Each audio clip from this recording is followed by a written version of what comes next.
Assalamualaikum warahmatullahi wabarakatuh. Selamat siang teman-teman dan juga Ibu Siwi Nugraheni selaku dosen mata kuliah pendalaman materi matematika. Pada siang hari ini, kelompok kami akan mempresentasikan hasil kerja kelompok kami dengan judul notasi, prinsip urutan, prinsip induksi matematika, prinsip logika matematika. Next.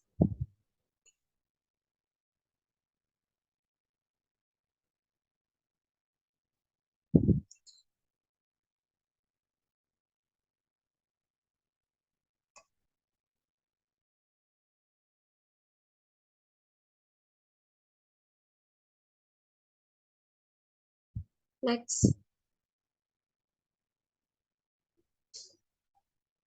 Sebelumnya perkenalkan, nama saya Putri Nur Anafi sebagai moderator. Di sini saya ditemani oleh teman-teman saya, Afrizal, Adis, Yuliana, dan Marsha Venda. Next. Baik, penjelasan pertama mengenai notasi akan dijelaskan oleh teman saya, Marsha Venda. Waktu dan tempat saya persilahkan. Baik, atas kesempatan yang diberikan, terima kasih. Untuk yang pertama adalah notasi.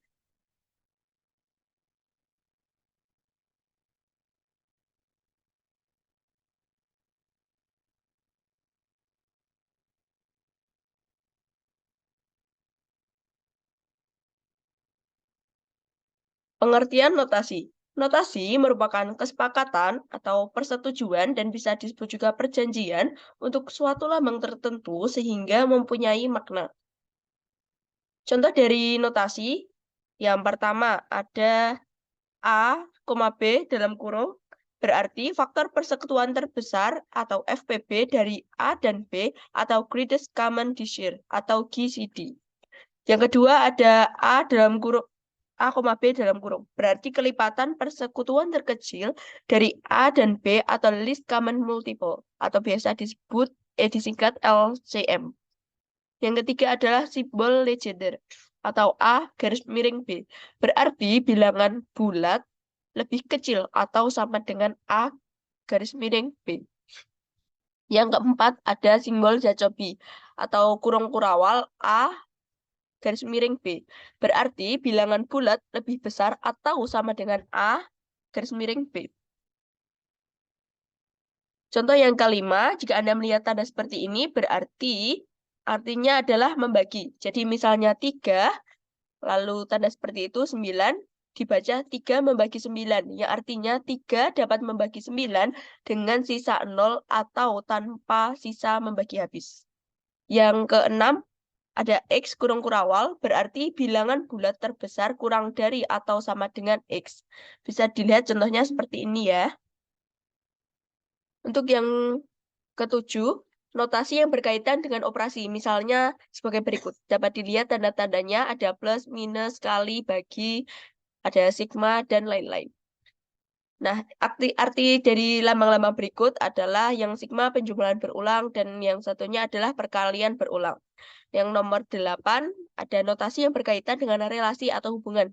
Misalnya sebagai berikut. Dengan tanda-tanda seperti ini. Ada sama dengan, tidak sama dengan, kurang dari, lebih dari, dan seterusnya. Lanjut, ada notasi himpunan. Nah, notasi ini yang berkaitan dengan himpunan. Misalnya sebagai berikut. Yang pertama ada N, yaitu himpunan bilangan asli atau natural numbers, counting numbers. Yang kedua ada Z, yaitu himpunan bilangan bulat, integers Zahlen. Lalu ada juga nih Z plus, yang artinya atau Z positif ya, himpunan bilangan bulat positif. Lalu ada R, itu artinya himpunan bilangan nyata atau real numbers. Untuk P atau Q bisa sih. Itu himpunan bilangan rasional atau rational numbers. C adalah himpunan bilangan kompleks, complex numbers.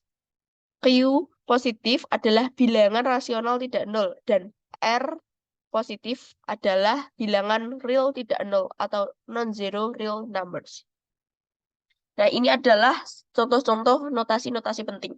Yang pertama adalah A membagi B. Itu bisa dikatakan A faktor dari B, atau B habis dibagi A, atau B mempunyai faktor A.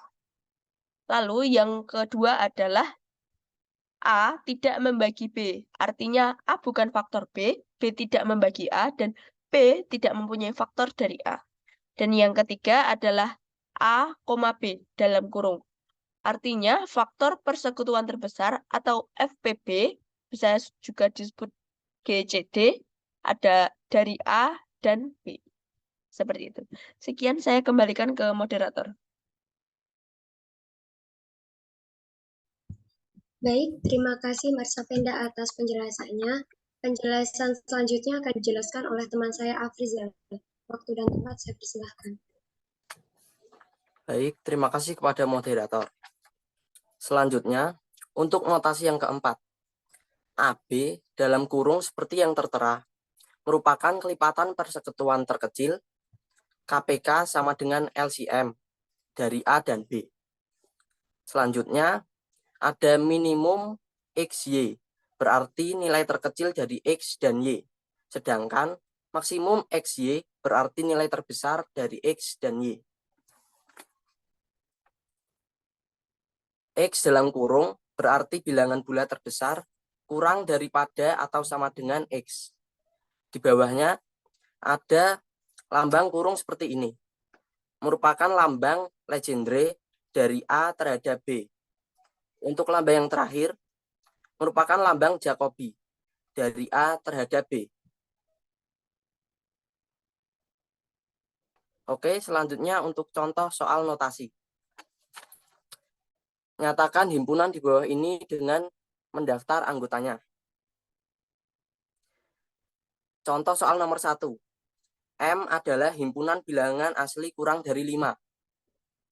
Penyelesaian soalnya, M sama dengan kurung kurawal 1, 2, 3, 4. Untuk contoh soal yang kedua, N adalah himpunan bilangan ganjil antara 10 dan 30.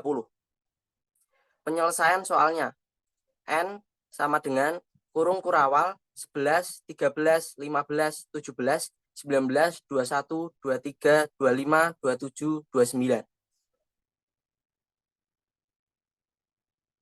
Baik, kita masuk dalam prinsip dalam matematika.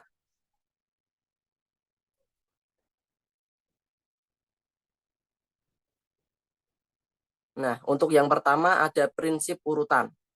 Setiap himpunan tak kosong dari bilangan asli mengandung atau memuat unsur terkecil.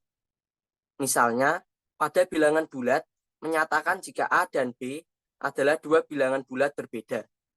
Maka dapat ditentukan hubungan A dan B yaitu A lebih kecil dari B atau A lebih besar dari B. Baik, sekian dari saya kembalikan ke moderator. Terima kasih.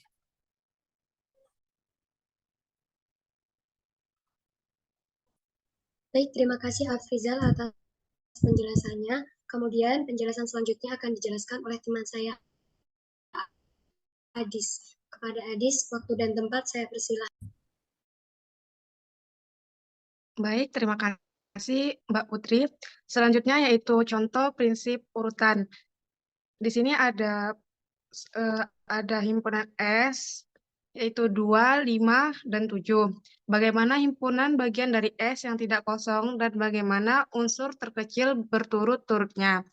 Penyelesaian soal, S sama dengan 2, 5, dan 7 adalah himpunan yang berurut rapi sebab setiap himpunan bagian dari S yang tidak kosong, yaitu 2, 5, 7, 2,5, 2,7, 5,7, dan 2,5,7 mempunyai unsur terkecil berturut-turut adalah 2, 5, 7, 2, 2, 5, dan 2.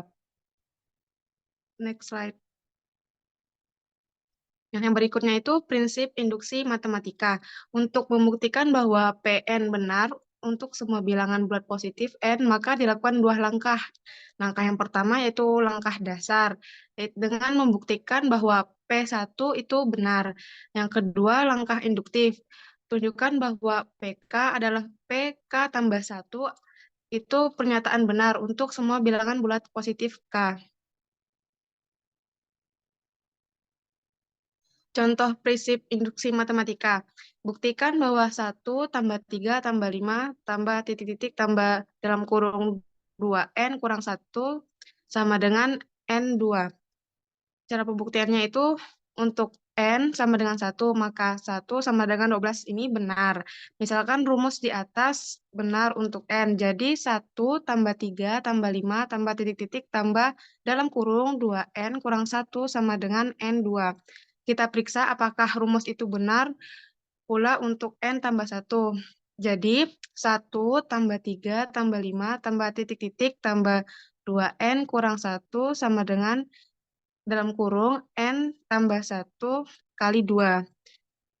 N kali 2 tambah 2 kali N tambah 1 sama dengan dalam kurung N tambah 1 kali 2. Ternyata rumus itu benar untuk N tambah 1.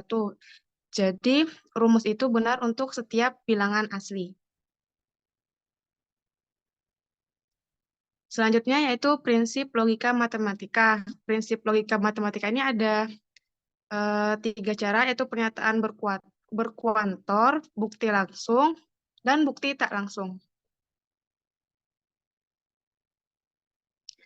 Pernyataan berkuantor.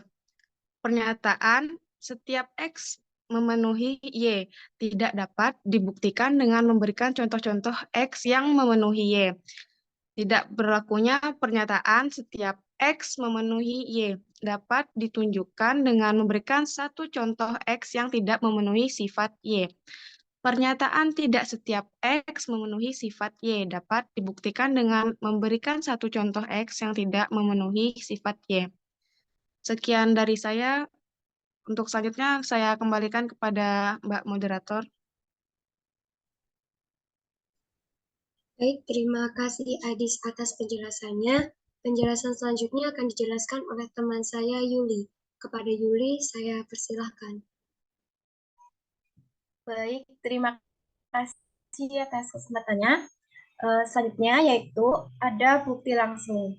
Pembuktian secara langsung dilakukan berdasarkan pernyataan P yang diketahui. P diproses dengan sifat-sifat yang telah berlaku. Akhirnya diperoleh pernyataan Q. Untuk pernyataan jika P maka Q dapat dibuktikan dengan mendasarkan pada pernyataan P yang diketahui kemudian diarahkan untuk memperoleh pernyataan P1, P2, P3, seterusnya hingga Pn, dan akhirnya diperoleh Q. Prinsip modus ponens dan prinsip silogisme memberikan dasar konstruksi pembuktian langsung. Yang pertama yaitu modus ponens. Premis 1 menyatakan bahwa P ke Q, premis 2 menyatakan P. Kesimpulannya adalah Q. Untuk silogisme, premis 1 menyatakan P menuju Q, premis 2 menyatakan P ke Q, P ke R. Untuk kesimpulannya, itu P ke R. Next.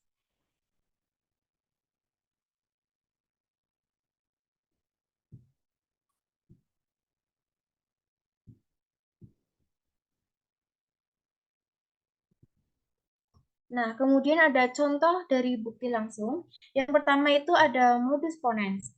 Yang premis pertama, jika hari ini langit mendung, maka hari ini akan hujan. Jadi, kesimpulannya, hari ini akan hujan. Contoh dari silogisme, premis 1 menyatakan, jika hari ini langit mendung, maka hari ini akan hujan. Premis 2, jika hari ini akan hujan, maka Doni membawa payung. Jadi kesimpulannya, jika hari ini langit mendung, maka Doni membawa payung. Jadi untuk silogisme ini, pernyataan yang sama bisa dihilangkan dan kemudian digabungkan. Kemudian ada bukti tak langsung.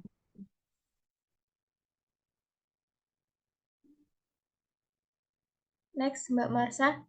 Oke, pembuktian tak langsung dapat dilakukan dengan prinsip kontraposisi atau kontradiksi.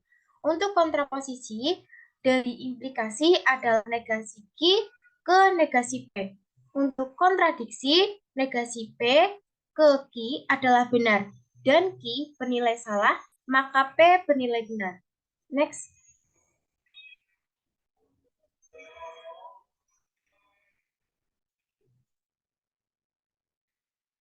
Selanjutnya ada converse, inverse, dan kontraposisi. Converse dari implikasi adalah Q ke P. Inverse dari implikasi adalah negasi P ke negasi Q. Kontraposisi dari implikasi adalah negasi Q ke negasi P. Contoh, tentukan converse, inverse, dan kontraposisi dari implikasi berikut. Jika devisa negara bertambah, maka pembangunan berjalan lancar. Di sini bisa diartikan bahwa jika devisa negara bertambah itu adalah P dan pembangunan berjalan lancar adalah Q. Untuk converse sendiri menjadi jika pembangunan berjalan lancar, maka devisa negara bertambah. Jadi dibalik. Nah, untuk inverse-nya, jika devisa negara tidak bertambah menjadi tidak karena itu adalah negasi, maka pembangunan tidak berjalan lancar. Yang ketiga yaitu kontraposisi. Jika pembangunan tidak berjalan lancar, maka devisa negara tidak bertambah. Next.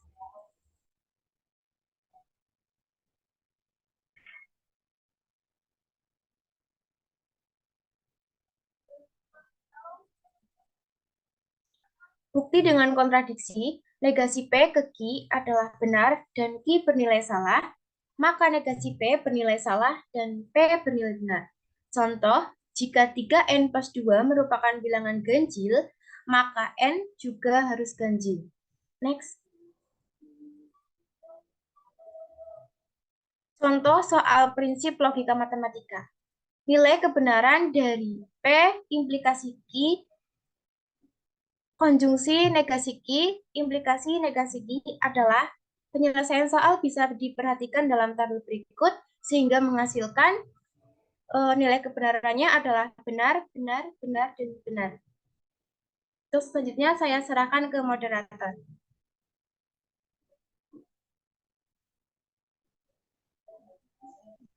Baik, terima kasih Yuli atas penjelasannya. Izinkan saya untuk membacakan kesimpulan. Notasi adalah sebuah lambang atau simbol-simbol untuk mewakili operasi bilangan yang tidak diketahui. Notasi dalam matematika memiliki berbagai macam jenis. Sedangkan prinsip dalam matematika adalah sebuah aturan atau sifat yang digunakan sebagai landasan atau dasar dalam sebuah pembuktian. Jenis prinsip matematika ini ada 3, yaitu prinsip urutan, prinsip logika matematika, dan prinsip induksi matematika. Mungkin sekian presentasi dari kelompok kami. Kurang lebihnya mohon maaf. Wassalamualaikum warahmatullahi wabarakatuh.